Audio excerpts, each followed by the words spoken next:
Jadi kesaksian pelayanan khusus daerah pesisir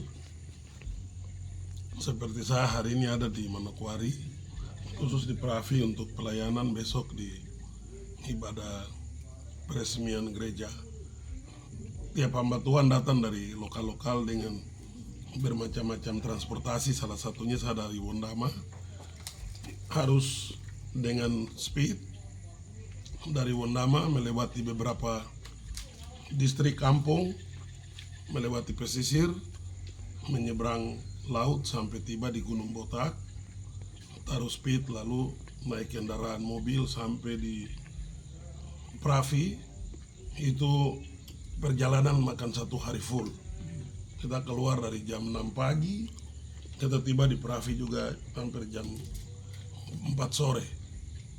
Jadi saya cerita sedikit pengalaman pelayanan khusus daerah pesisir. Kebanyakan kita diundang melayani di beberapa kota seperti Serui atau Nabire dalam kondisi menggunakan speed. Ini kita lakukan penyeberangan yang tidak melihat gunung, tidak melihat tanjung, tidak melihat, hanya kita lihat saja awan turun di kaki laut, Tapi kita bisa berani karena kita percaya bahwa Injil adalah kekuatan Allah. Kedua, setiap menyeberang laut saya punya satu iman bahwa kita ini orang yang menyeberang laut untuk menolong orang lain melalui firman, kebenaran, penginjilan, kebangunan rohani, sehingga laut tidak akan pernah menyusahkan kita atau laut tidak akan pernah membuat kita celaka. Itu iman saya, sehingga ombak, badai, angin kadangkala di hati kita ini juga rasa khawatir, tapi iman berkata lain bahwa kita bisa sampai di seberang. Sehingga ada sekian pelayanan. Saya punya pengalaman pernah speed patah di laut. Saya pernah speed kena hantaman ombak sampai lubang. Speednya lubang, kakinya air, tapi air tidak masuk. Sampai kita tiba di Serui, baru kita lihat di dalam speed itu ada lubang besar dan ada video semua. Itu artinya Tuhan melindungi kita. Ada yang rumah speed patah di tengah laut. Ada yang kita menyeberang kecepatan speed dengan hidrolik motor, begitu terlepas, pernah saya jatuh dari belakang motor, langsung masuk di laut. Jatuh dari speed langsung masuk di laut. Tapi Tuhan melindungi. Ada yang kita hilang selama 3 hari. Itu karena orang minta kita penginjilan KKR. Lalu kita kena badai. Harus tidur di pulau, makan kelapa kering sekitar 3 hari menunggu cuaca reda. Kalau mau kembali ke Serui, harus belanja BBM dalam jumlah besar. Terpaksa kita harus nekat menyeberang ke Teluk Wondama dari Ansus, Pulau Kuran menuju Pulau Auri, yaitu Pulau Matas. Kita harus lewat Pulau Auri baru bisa menyeberang ke Tanjung Ayomi, baru masuk Teluk Wondama. Ini membutuhkan keberanian. Kalau sebagai hamba Tuhan hanya kita bicara firman tanpa keberanian, firman tidak menjadi kenyataan. Amen. Sehingga seringkali kita juga mengalami tantangan dalam perjalanan pelayanan. Tapi kalau masih ada sampai hari ini, karena Tuhan. Demikian, Tuhan berkati. Sesi 1, nanti ada sesi 2 lagi, kesaksian. Demikian.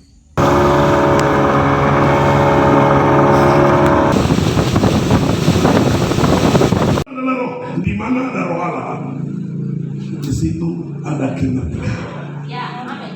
Gitu, hati-hati ya. Di mana ada roh Allah, di situ ada alamat, itu ada merdeka. Orang itu mengalami terobosan kemerdekaan. Sebab Tuhan adalah roh, dan di mana ada roh Allah, di situ ada kemerdekaan. Langsung saudara mengalami kemerdekaan. Nah, wujudnya apa, Pak Pendeta? Ketika orang mengalami kemerdekaan, dia langsung bisa berdoa. Dia langsung bisa menyembah Tuhan. Dia langsung bisa memuji Tuhan.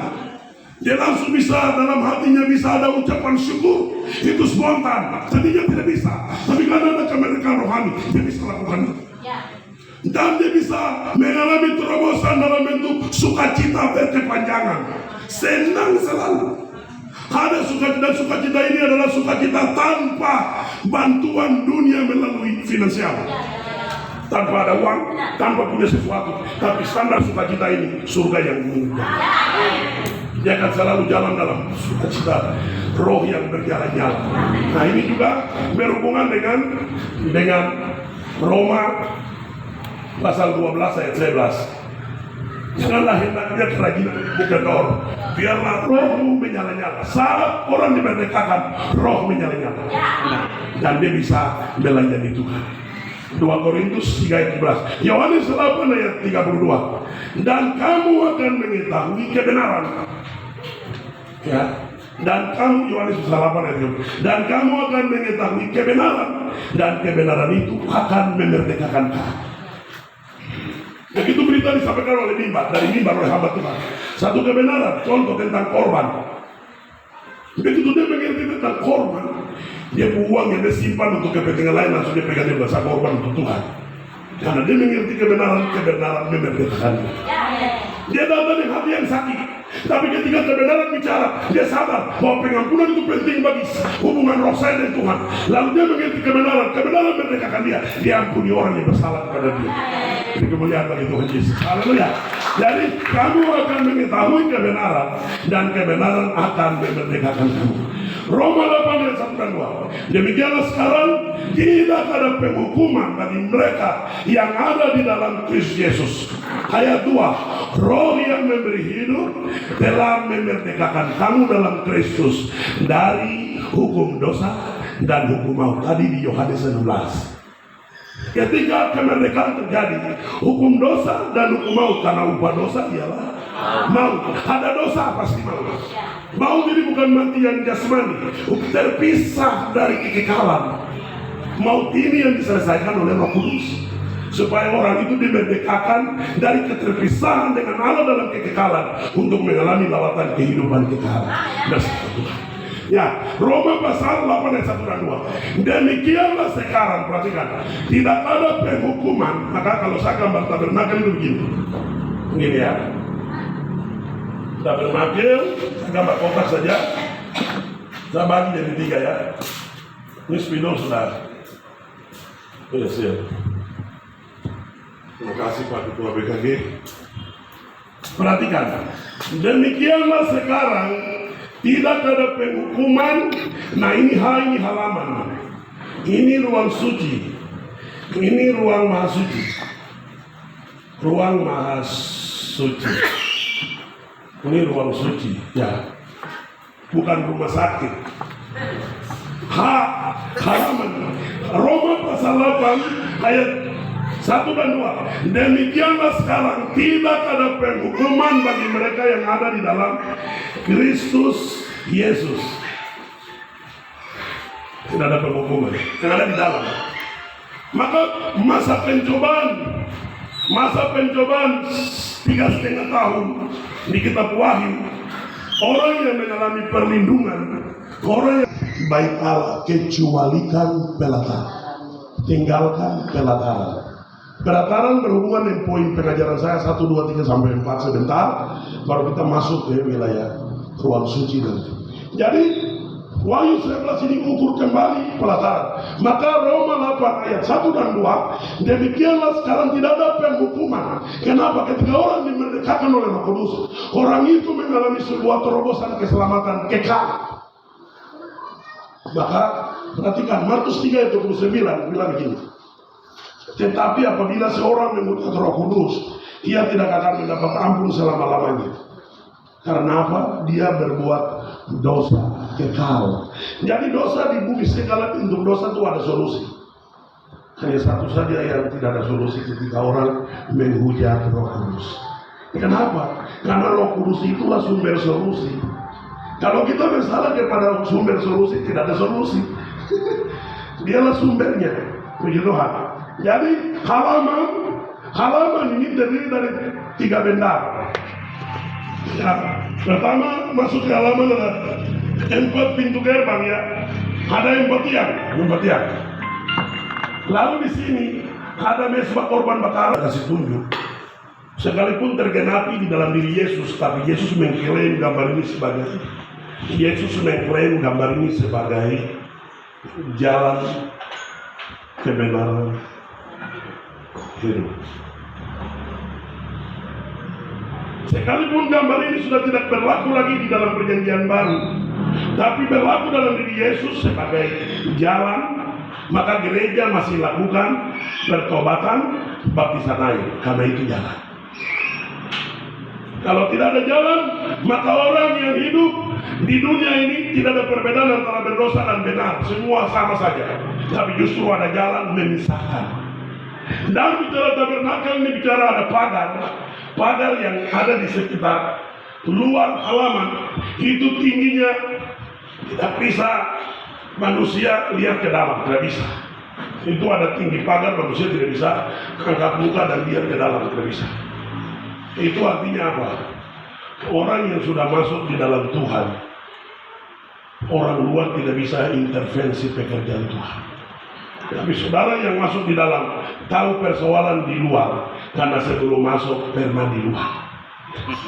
Bukan ada padaku, oleh sebab Dia telah mengurapi aku untuk menyampaikan kabar baik kepada orang-orang miskin, dan Ia telah mengutus aku, lanjut, untuk memberitakan pembebasan kepada orang-orang tawanan dan penglihatan bagi orang-orang buta, untuk membebaskan orang-orang yang tertindas, untuk memberitakan tahun rahmat Tuhan telah datang. Ini pernyataan Yesus. Ini adalah sebuah agenda kita yang hari ini Tuhan utus kedua hambanya dan tim dari negeri yang jauh memberkati dan Bapak Ibu. Dan saya percaya, lihat kiri kanan baru bilang begini, kau percaya atau tidak? Bilang lagi, kau harus percaya. Percaya itu suatu keharusan, karena di dalam percaya mujizat berjalan. Ya, puji Tuhan, Bapak Ibu Saudara yang dikasih Tuhan. Mari kita berikan kemuliaan bagi Tuhan Yesus. Haleluya. Terima kasih atas kebenaran firman-Nya Pak dan Ibu. Terima kasih banyak karena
bukit Golgota, yang mau bertobat ditebus, terhapus dosanya, terhapus dosanya, terhapus dosanya. Yang mau bertobat ditebus, terhapus dosanya.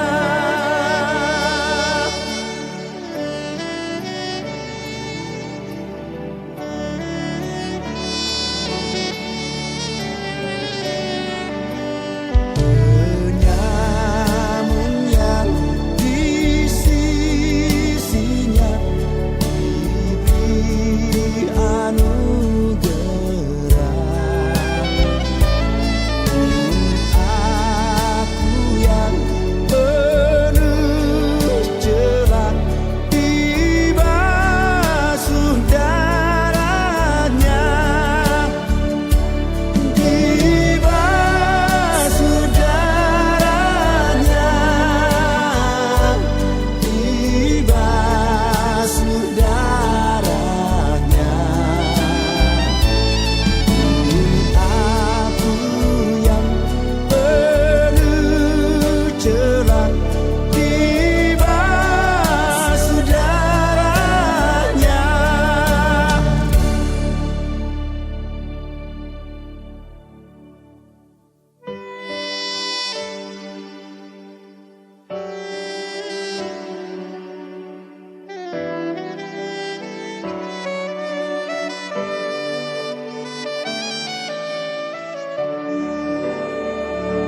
Ya anak domba, darahmu tak hilang kuasanya,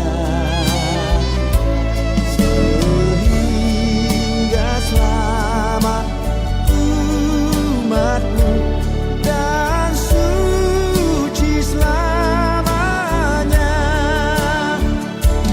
dan suci selamanya, dan suci selamanya,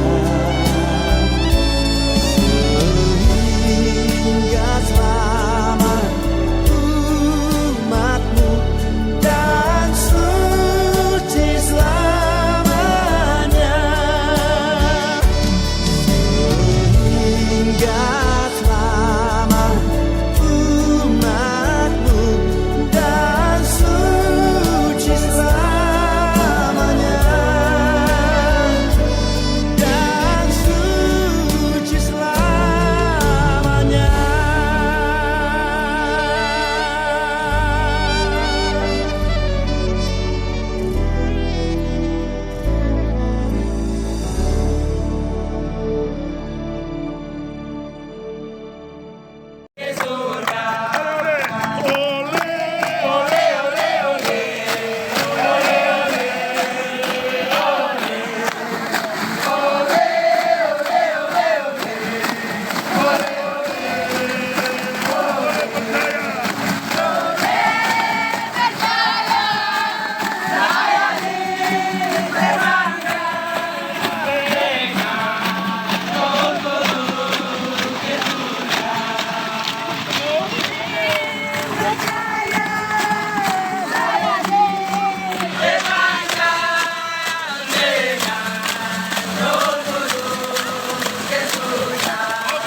Foto, senyum, senyum.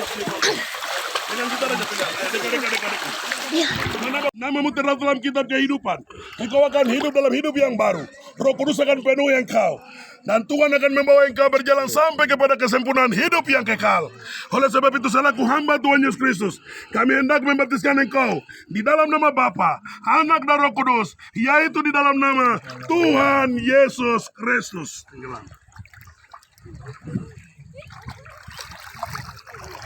Kita beri kemuliaan bagi Tuhan Yesus. Bapak Hakim, Tete Yeun berdoa. Ibadah puasa 13 masa semua tidak akan tersendiri. Ya. Semua terbuka dan telanjang di mata Tuhan. Laut ini menjadi saksi. Ikan-ikan dalam laut menjadi saksi. Pasir di darat semua menjadi saksi. Gunung-gunung pohon-pohon menjadi saksi. Bahwa satu orang berdosa apabila dia bertobat, Yesus surga itu berkat. Amin. Selamat. Tania Loisiana Yomaki, Jacqueline Ecclesia Agape Hosio, Anastasia Mawar Pascalia Torrey, Rosdiana Angela Marani, Uda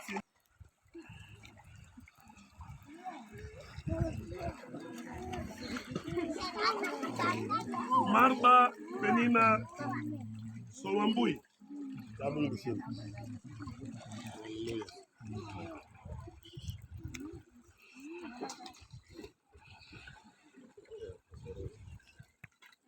Kita berikan tepuk tangan untuk Tuhan Yesus. Haleluya, luar biasa. Kita berdoa, haleluya. Bapa di sorga, Bapa di dalam nama Tuhan Yesus Kristus, kami bersyukur karena hari ini satu orang berdosa bertobat, surga bersuka cita. Pintu gerbang surga terbuka, malaikat Tuhan bertepik sorai. Karena nama anak-anak ini, generasi ini terdaftar dalam kitab kehidupan. Dan mereka masuk dalam jumlah bilangan orang-orang yang diselamatkan. Oleh sebab itu, kami hendak membaptiskan engkau dalam nama Bapa, Anak, dan Roh Kudus supaya dosa-dosamu dihapuskan, namamu terdaftar kitab kehidupan. Engkau akan hidup dalam hidup yang baru dan Roh Kudus akan turun atas engkau. Kami hendak membaptiskan engkau Gloriana Duyanti Urulea, Maria Pratisye Urulean, Sania Losiana Yomaki, Jacqueline Ecclesia Agape Hosio, Anastasia Mawar Pascalia Torrey, Rosdiana Angela Marani, Hulda Sindike Baransano, Marta Penina Somambui. Kami hendak membaptiskan engkau dalam nama Bapa, Anak, dan Roh Kudus supaya hari ini juga engkau akan berjalan dalam perjalanan iman menuju kepada kesempurnaan hidup kekal. Roh Kudus akan menguasai engkau dan engkau akan hidup di dalam persekutuan roh dan takut akan Tuhan. Kami hendak membaptiskan engkau di dalam nama Bapa, Anak, dan Roh Kudus, yaitu di dalam nama Tuhan Yesus Kristus. Tenggelam. Haleluya. Kita beri kemuliaan bagi Tuhan Yesus.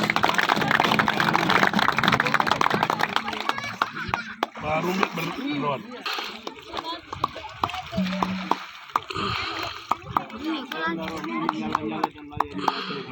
Terima kasih Bapak, ini adalah generasi Kristus telepon damai.